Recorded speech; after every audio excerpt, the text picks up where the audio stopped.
Hello dear friends, कैसे हो आप लोग। आई होप कि आप लोग स्वस्थ और मस्त होंगे। आज मैं आप लोगों को यूपी डीएलएड का जो हमारा थर्ड सेमेस्टर है उसमें जो समावेशी शिक्षा है उसके महत्वपूर्ण क्वेश्चन है जो मैं आप लोगों के लिए लेके आई हूँ। आप लोग क्या करिए, क्वेश्चन का आंसर का देने का प्रयास करिए और देखिए कि आप लोग कितने क्वेश्चन के आंसर है जो दे पाते हो। इसकी जो थ्योरी है वो मैंने आपको करा दिया है। अगर अभी तक आप लोगों ने थ्योरी क्लास को ना अटेम्प्ट किया हो तो उनकी प्ले लिस्ट बनी हुई है, तो वहाँ से आप लोग क्या करिए, एक एक क्लास को अटेम्प्ट करिए और थ्योरी को डीप में पढ़िए। तो चलिए हम लोग क्वेश्चन की तरफ बढ़ते हैं। हमारा जो पहला क्वेश्चन है वो क्या कह रहा है जो हमारे क्वेश्चन ये अति लघु उत्तरीय प्रश्न है। ठीक, अब इसमें जो हमारा पहला क्वेश्चन है वो क्या कह रहा है। पहला क्वेश्चन कह रहा है कि बुद्धि लब्धि से आप क्या समझते हैं अथवा बुद्धि लब्धि का सूत्र बताइए। क्वेश्चन है जो वो क्या कह रहा है, क्वेश्चन कह रहा है कि बुद्धि लब्धि से आप क्या समझते हैं अथवा बुद्धि लब्धि का सूत्र बताइए। तो शैक्षिक उपलब्धि का सूत्र बताइए, और या फिर ये भी पूछ लिया गया है कि जो शैक्षिक उपलब्धि है तो इसका सूत्र बताना है। क्वेश्चन एक है लेकिन इसको मतलब 3 तरीके से पूछा गया है। मतलब क्वेश्चन का आंसर तो वही है लेकिन क्वेश्चन को 3 तरीके से पूछा जा सकता है। क्या क्या पूछा जा सकता है कि बुद्धि लब्धि से आप क्या समझते हैं, दूसरा कह रहा है कि बुद्धि लब्धि का सूत्र बताइए, तीसरा कह रहा है शैक्षिक उपलब्धि का सूत्र बताइए। तो इसका जो राइट आंसर है उसके बारे में अब हम लोग जानेंगे कि इसका जो राइट आंसर है वो क्या हो जाएगा। तो मानसिक आयु तथा वास्तविक आयु के अनुपात में 100 से गुणा करने पर जो अंक प्राप्त होता है उसे क्या कहा जाता है, उससे बुद्धि लब्धि कहा जाता है। मानसिक आयु तथा वास्तविक आयु के अनुपात में क्या किया जाता है, 100 से गुणा करने पर जो अंक प्राप्त होता है उसे क्या कहा जाता है, उसे बुद्धि लब्धि कहा जाता है। यानी बुद्धि लब्धि बराबर क्या होता है, मानसिक आयु बटे वास्तविक आयु इंटू 100 क्या होता है, बुद्धि लब्धि बराबर मानसिक आयु बटे वास्तविक आयु इंटू 100। ये मैंने आपको क्लास में बताया है, तो आप लोग क्या करिएगा, देखिएगा क्लास में तो आप लोगों को पता चल जाएगा। अगला जो हमारा क्वेश्चन है वो क्या कह रहा है, अगला क्वेश्चन कह रहा है कि डाइट का पूरा नाम लिखिए। जो डाइट होती है इसका पूरा नाम क्या होता है, इसके बारे में हमारा जो क्वेश्चन है वो कह रहा है। तो जो डाइट होती है इसका पूरा नाम होता है जिला शिक्षा प्रशिक्षण संस्थान। क्या होता है, जिला शिक्षा प्रशिक्षण संस्थान, ये होता है डाइट का पूरा नाम। अगला क्वेश्चन है हमारा जो कि 2024 में पूछा गया है, उसकी तरफ बढ़ते हैं। कह रहा है कि सृजनात्मकता के प्रमुख तत्व बताइए। क्वेश्चन क्या कह रहा है, क्वेश्चन कह रहा है कि सृजनात्मकता के प्रमुख तत्व बताइए। तो कौन कौन से प्रमुख तत्व होते हैं, पहला हो गया मौलिकता, दूसरा हो गया प्रवाह क्षमता, तीसरा हो गया लचीलापन और जो चौथा वो हो गया विस्तार की क्षमता। क्या क्या हो गया, मौलिकता, प्रवाह क्षमता, लचीलापन और विस्तार की क्षमता। ये क्या है, ये सृजनात्मकता के प्रमुख तत्व हैं। ठीक, और इसके बाद फिर कौन सा है, पुनः परिभाषीकरण, और अगला क्या हो जाएगा, समस्या की अनुभूति। ये सब क्या है, ये सब सृजनात्मकता के क्या है, प्रमुख तत्व हैं। अब चलिए हम लोग अपने अगले क्वेश्चन की तरफ बढ़ते हैं। अब जो हमारा चौथा क्वेश्चन है वो क्या कह रहा है, चौथा क्वेश्चन कह रहा है कि किन्हीं दो व्यक्तिगत बुद्धि परीक्षण के नाम लिखिए। किन्हीं दो व्यक्तिगत बुद्धि परीक्षण के नाम लिखिए। जिसमें पहला हो जाएगा उपलब्धि परीक्षण और जो दूसरा है वो हो जाएगा योग्यता परीक्षण। क्या क्या हो जाएंगे, पहला हो जाएगा उपलब्धि परीक्षण और जो दूसरा है वो क्या हो जाएगा, योग्यता परीक्षण। ये क्या है, ये मतलब व्यक्तिगत बुद्धि परीक्षण के क्या है, नाम है। और जो ये क्वेश्चन है कब पूछा गया था, 2024 में पूछा गया था। अब चलिए हम लोग अपने अगले क्वेश्चन की तरफ बढ़ते हैं। अब जो हमारा अगला क्वेश्चन है वो क्या कह रहा है, अगला क्वेश्चन कह रहा है कि भारत सरकार द्वारा मानसिक स्वास्थ्य अधिनियम कब पारित किया गया। क्वेश्चन क्या कह रहा है, क्वेश्चन कह रहा है कि भारत सरकार द्वारा मानसिक स्वास्थ्य अधिनियम कब पारित किया गया था।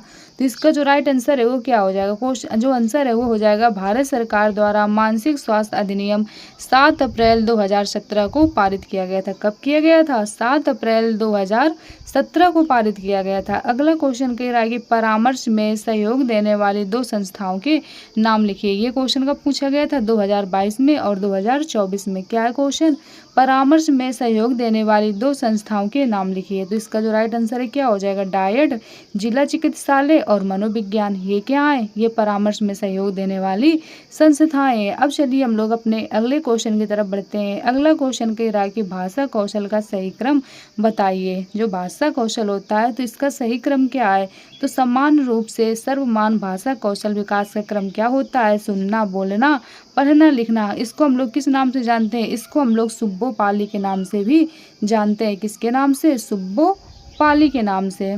ठीक, तो इसमें जो सा है तो इसका मतलब क्या हो जाएगा, सुनना। बा का मतलब बोलना, और पा का मतलब पढ़ना, और ला का मतलब लिखना। तो आप लोग इस तरीके से भी इसको याद रख सकते हो। ठीक, अब चलिए हम लोग अपने अगले क्वेश्चन की तरफ बढ़ते हैं। अब जो हमारा अगला क्वेश्चन है वो क्या कह रहा है, अगला क्वेश्चन कह रहा है कि निर्देशन के दो उपकरण बताइए। क्वेश्चन क्या कह रहा है, क्वेश्चन कह रहा है कि निर्देशन के दो उपकरण बताइए। ये जो क्वेश्चन है हमारा 2023 और 24 में पूछा गया था।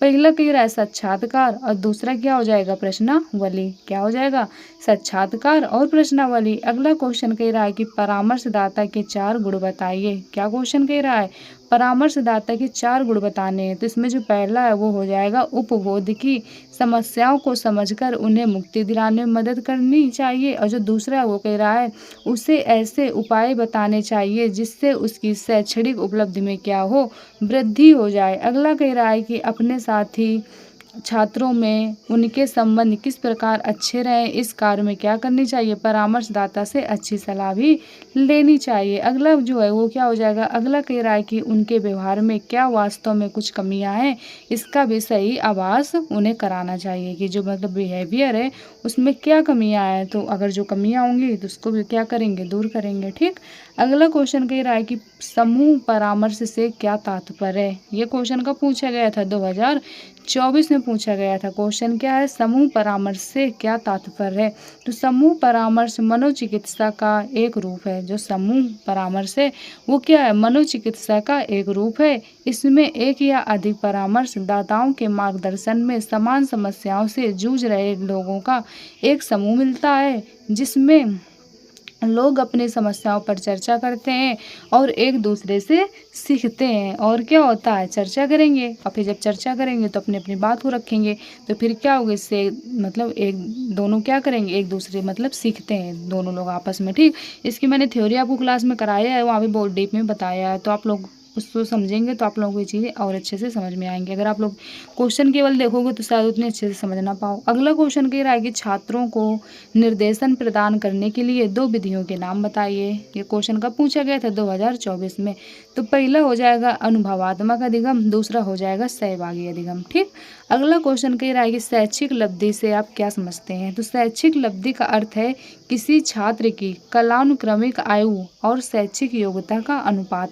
इस अनुपात को 100 से गुणा किया जाता है। शैक्षिक लब्धि उस उम्र को बताती है जिस पर छात्र आमतौर पर एक खास स्तर का शैक्षिक प्रदर्शन करता है। यह छात्र की वास्तविक उम्र से कम या ज़्यादा भी हो सकती है। अब हमारा अगला क्वेश्चन है वो क्या कह रहा है, अगला क्वेश्चन कह रहा है कि समस्यात्मक बालक किसे कहते हैं। समस्यात्मक बालक किसे कहते हैं। तो इसका जो राइट आंसर है तो क्या हो जाएगा, चलिए जानते हैं समस्यात्मक बालक के बारे में। तो समस्यात्मक बालक वे होते हैं जिनका व्यवहार गंभीर रूप से असाधारण होता है, जैसे चोरी करने वाले, झूठ बोलने वाले, ये क्या है, ये समस्यात्मक बालक होते हैं। ठीक, अगला क्वेश्चन, अब हम लोग चलिए अपने अगले क्वेश्चन की तरफ बढ़ते हैं। जो हमारा अगला क्वेश्चन है वो क्या कह रहा है, अगला क्वेश्चन 2024 में पूछा गया था। विद्यालय निरीक्षण के प्रकार बताइए। विद्यालय निरीक्षण के निम्नलिखित प्रकार होते हैं, तो कौन कौन से होते हैं उनके बारे में जानते हैं। सामान्य या पूर्ण निरीक्षण, दूसरा हो जाएगा आंशिक निरीक्षण, तीसरा हो जाएगा अनुवर्ती निरीक्षण, और जो चौथा वो हो जाएगा सहभागी निरीक्षण, और जो पांचवा है वो हो जाएगा असहभागी निरीक्षण, और जो छठवां है वो हो जाएगा सरल अथवा अनियंत्रित परीक्षण, और जो अगला है वो हो जाएगा व्यवस्थित अथवा नियंत्रित परीक्षण। अब चलिए हम लोग अपने अगले क्वेश्चन की तरफ बढ़ते हैं। मैंने आपको थ्योरी करा दिया है, डीप में अच्छी तरीके से समझाया है, इसलिए हम लोग क्वेश्चन को क्या कर रहे हैं, थोड़ा जल्दी लेके चल रहे हैं। चलिए हम लोग अपने अगले क्वेश्चन की तरफ बढ़ते हैं। अब हमारा अगला क्वेश्चन है वो कह रहा है मंद बुद्धि बालकों की बुद्धि लब्धि कितनी होती है। जो मंद बुद्धि के बालक होते हैं तो उनकी बुद्धि लब्धि कितनी होती है, तो इनकी बुद्धि लब्धि होती है 25 से 70 के बीच में। कितनी होती है, 25 से 70 के बीच में। और जो प्रतिभाशाली बालक होते हैं उनकी कितनी होती है, उनकी होती है 140 से अधिक। आप लोग क्लास में देखिएगा, वहाँ पे मैंने आपको अच्छे से बिल्कुल एक एक बताया है। अगला हमारा क्वेश्चन है वो क्या कह रहा है, अगला क्वेश्चन कह रहा है कि एजुकेशनल एंड वोकेशनल गाइडेंस का लेखक बताइए। तो इसके लेखक कौन थे? तो इसके लेखक थे H.K. फोचर। कौन थे? H.K. फोचर थे। अगले क्वेश्चन की तरफ हम लोग बढ़ते हैं।